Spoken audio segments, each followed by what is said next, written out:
मित्रांनो, good morning. जवळजवळ सकाळचे 6:15 झालेले आहेत आणि मी जात आहे शाळेत झेंडावंदनला.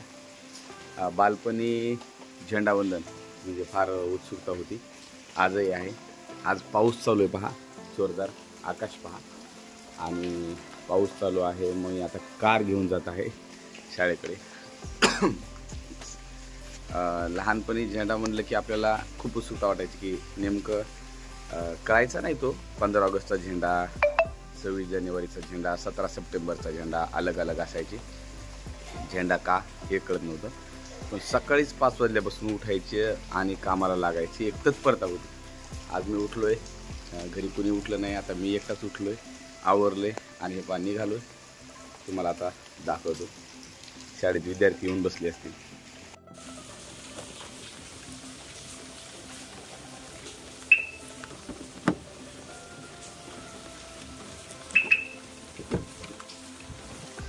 आई बाबा सुद्धा उठले नाहीत.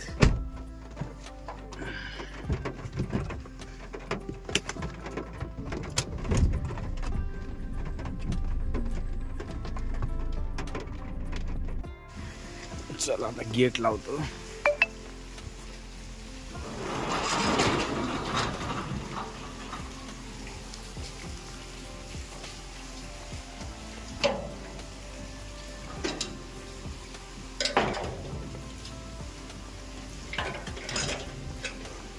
अगदी शाळेमध्ये मी तर म्हणतो, वातावरण कसं झालंय, पाऊस सुरू आहे. योगायोगानं मी छत्री सुद्धा विसरलेलो आहे.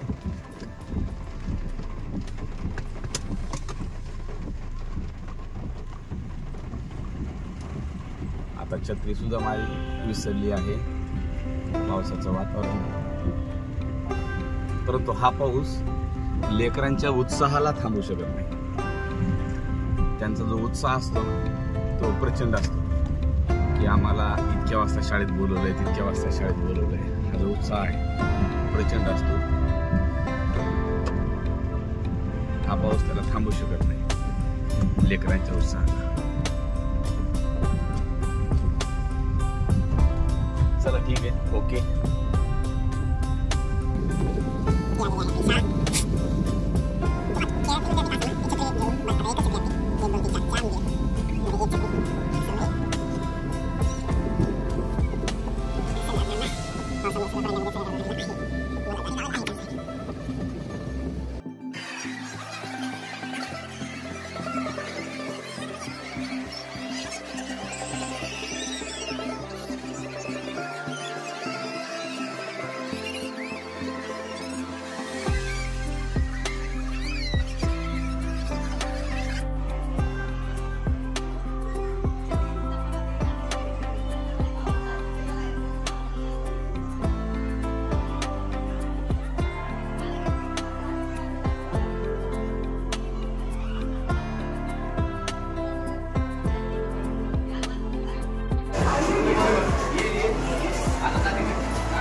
गेले विद्यार्थी सगळे.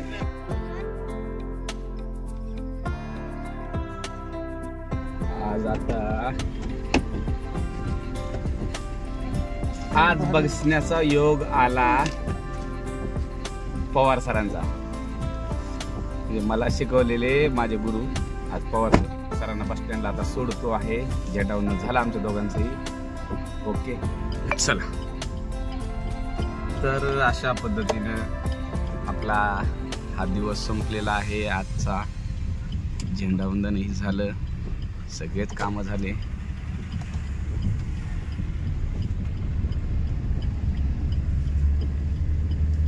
मित्रांनो, जीवनाचा जो आनंद आहे खरं तर तो या धकाधकीच्या आयुष्यामध्ये मला असं वाटतं की घ्यायचा राहून जातो आपल्याकडून. साळुंके साहेबांनी खूप सुंदर लिहिलं होतं बघा, चांदण्यात भिजायचं राहून जाऊ नये. बऱ्याचदा आपल्या आयुष्यामध्ये असं चांदणं येतं, परंतु त्या कौटुंबिक ओझे म्हणा किंवा जबाबदाऱ्या, नोकरी, अपेक्षा, कामाचा ताण, याच्यात ते चांदणं निघून जातं आपल्या आयुष्यात. मी तर तो आता अशात बऱ्याच वर्षानंतर टिकण्याचा प्रयत्न करत आहे. तुम्ही लवकर जगण्याचा प्रयत्न करा. मला उशीर झाला जीवन जगायला.